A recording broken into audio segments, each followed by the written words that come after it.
Salut à tous, aujourd'hui je vais vous parler des tablettes de culture, ce qu'on peut utiliser quand on a très peu de plantes en soucoupe, mais quand on a beaucoup de plantes, on passe sur des tablettes de culture. Donc pour les tablettes de culture, je vais pas revenir sur la structure. La structure, vous avez une vidéo précédente qui vous montre comment je réalise ces tablettes là.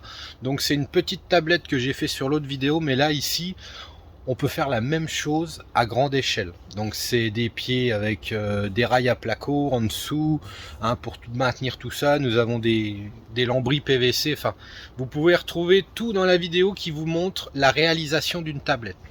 Aujourd'hui, je vais vous parler de ces tablettes en version automatique à ne pas s'occuper de l'arrosage entre guillemets. Toujours une vérification. Et il y a deux points très importants quand on crée ces tablettes. Déjà, c'est une grande capacité, on peut mettre beaucoup plus d'eau que d'avoir des dizaines de petites soucoupes.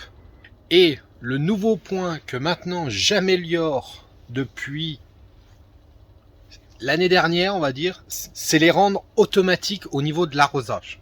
Rien de très compliqué. Pour rendre des tablettes de culture automatique, on ne peut pas faire ça avec des tablettes qui se trouvent au sol. Déjà, il faut déjà qu'elles soient à une certaine hauteur. Vous allez vite comprendre pourquoi. C'est le seul inconvénient, on va dire entre guillemets.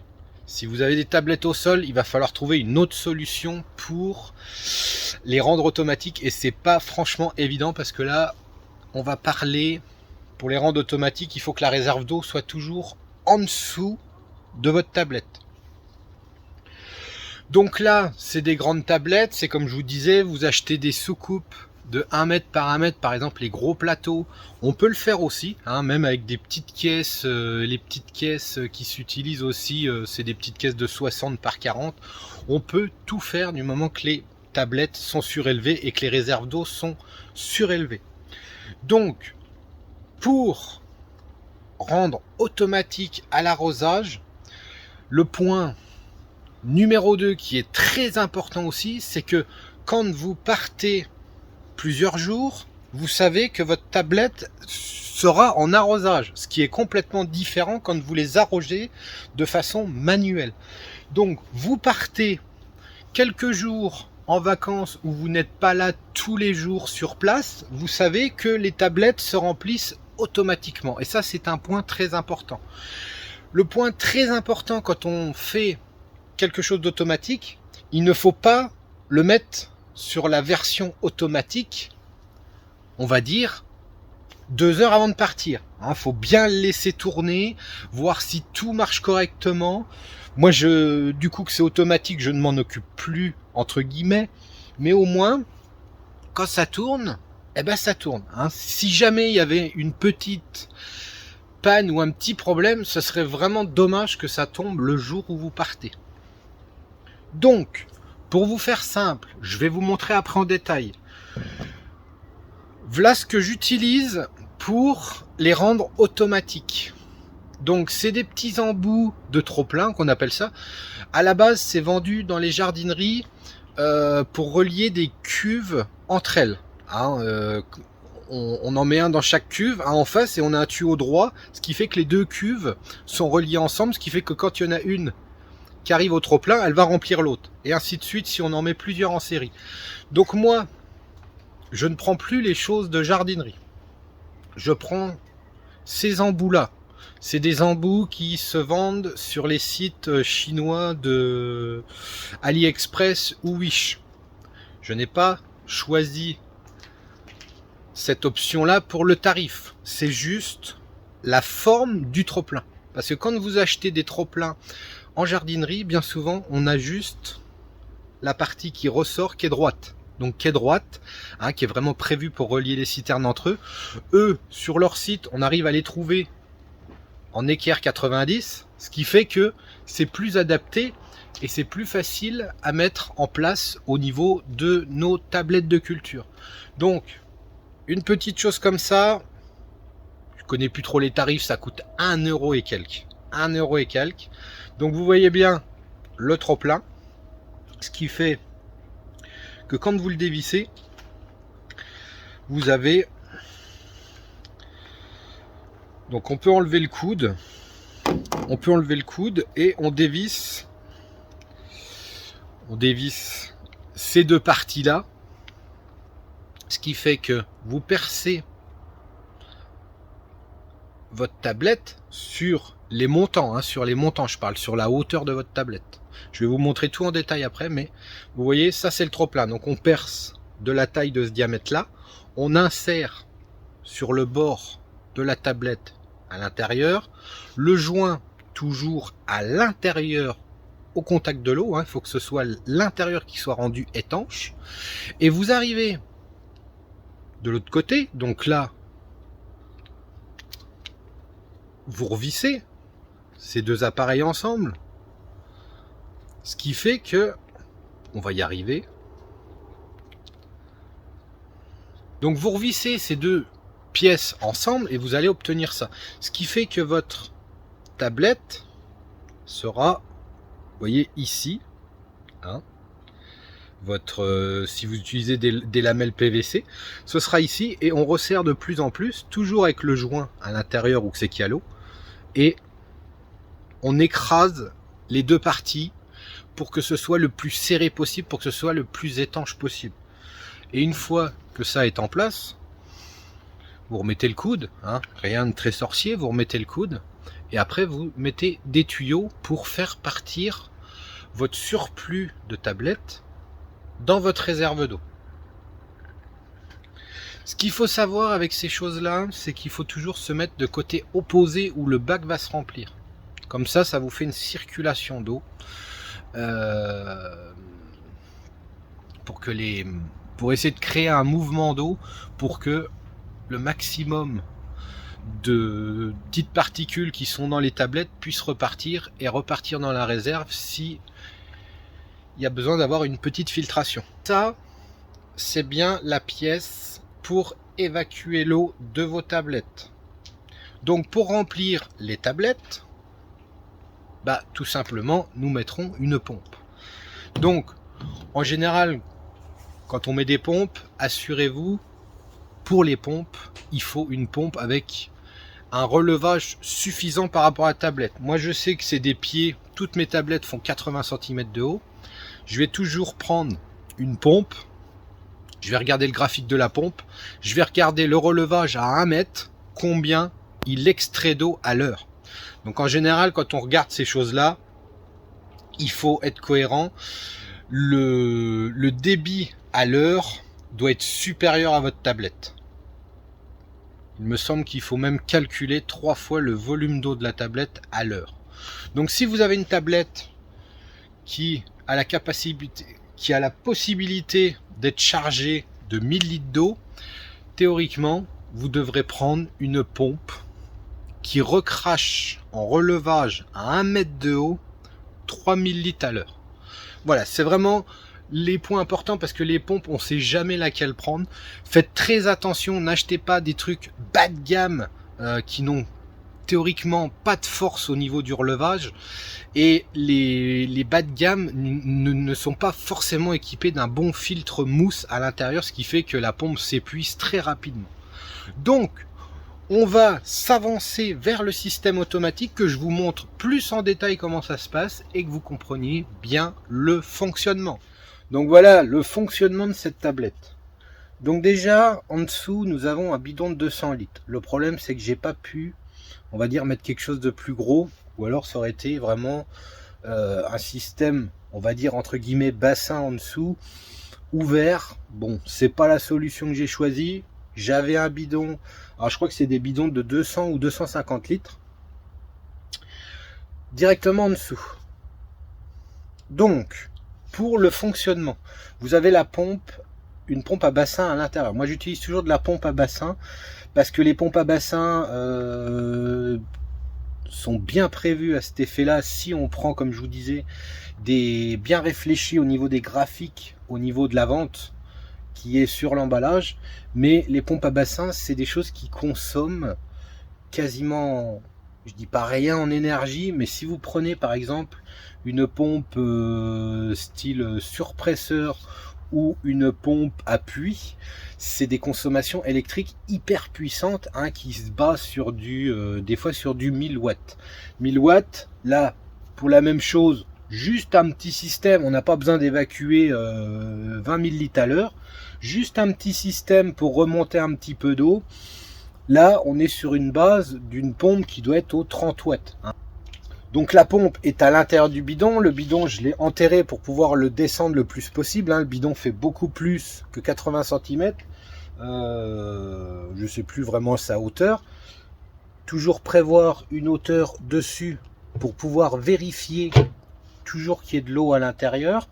Le remplissage de ce bidon se fait quand toute l'évacuation est terminée au niveau de la tablette. On fait toujours l'appoint.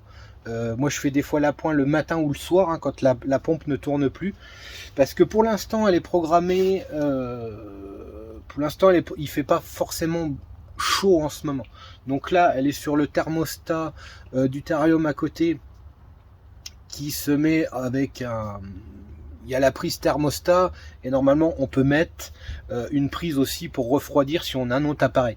Ce qui fait que quand mon terrarium dépasse les, je sais plus, les 25 degrés, en fait elle est reliée à ça, elle se met en route. Donc elle se met un petit peu en route en journée.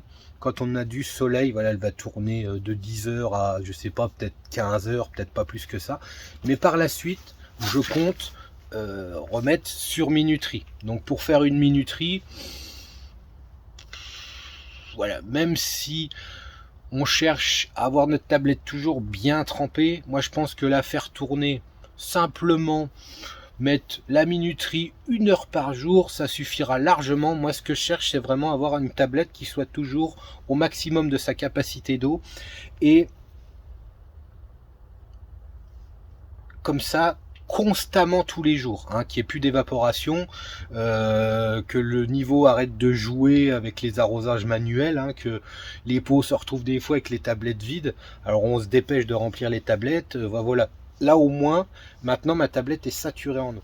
Donc pour régler au niveau des hauteurs d'eau, ce qu'il faut toujours penser, c'est qu'avec ces évacuations, on est obligé de descendre le niveau, hein, on a la perte au niveau du trou, donc peut pas percer tout en haut, on peut pas le mettre au-dessus de la tablette, donc le problème c'est qu'on perd un petit peu en hauteur. Donc bien prévoir ces hauteurs de tablette au début. Alors moi c'est du, vous voyez, c'est des lamelles PVC, c'est des lamelles PVC, elles font 10 cm de haut, donc en fait mon trop plein il commence à évacuer sur les 6-7 cm quoi, donc voilà. Après, ce que je vous montrais avant au niveau des évacuations, ce qu'il faut se méfier aussi, c'est que le pas de vis n'est pas assez long aussi pour mettre ça sur de la planche, admettons, de coffrage.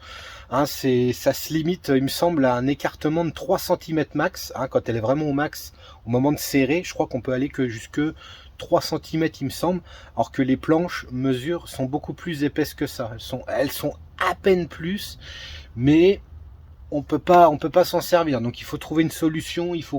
Moi c'est pareil, c'est ce que je vais essayer tout à l'heure là, mais il faut repercer un petit peu avec pour réduire l'épaisseur de votre bois où c'est que vous allez mettre l'évacuation, et après la fixer directement sur la planche. Mais il faudra réduire, quand c'est trop épais, il faut réduire l'épaisseur de votre bord de tablette.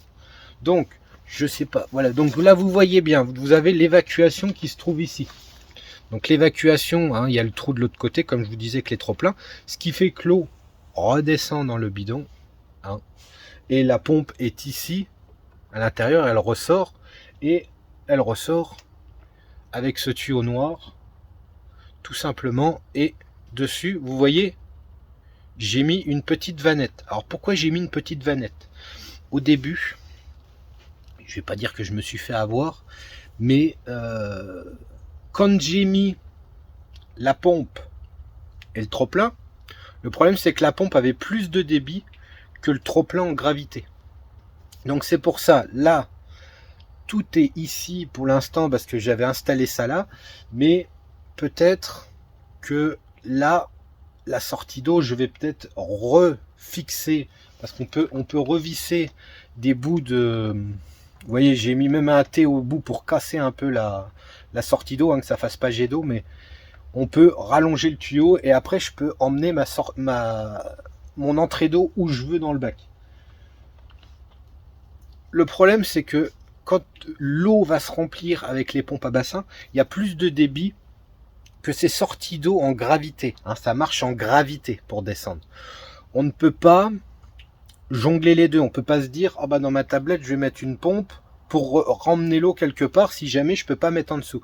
Le problème, c'est que si vous avez plus de débit avec l'entrée d'eau et qu'il y a un problème de débit, hein, parce que la pompe est peut-être bouchée et peut-être sale plus que l'autre, même si c'est les mêmes pompes, le problème c'est que elles ne pourront pas avoir le même débit. Donc si vous allez emmener votre eau de sortie grâce à une pompe qui serait dans la tablette, c'est pas garanti que votre tablette finisse pas par déborder. Et là, si votre réserve d'eau se retrouve avec une pompe qui tourne sans eau, la pompe elle est cramée. Donc c'est pour ça qu'il faut vraiment toujours choisir l'option là avec la descente en gravité. Donc pour relier ce petit problème, déjà sur cette tablette là, vous voyez, je suis en sortie de tuyau 20. Hein, on peut acheter des embouts. Il y a différentes tailles en embout de sortie d'eau. Hein, sur des autres petites tablettes qui font que 2 mètres carrés, je prends des sorties de tuyaux. Là, donc là c'est du 20, les autres sorties c'est du tuyau de 16, je crois, c'est du petit tuyau noir qu'on utilise en micro-aspersion.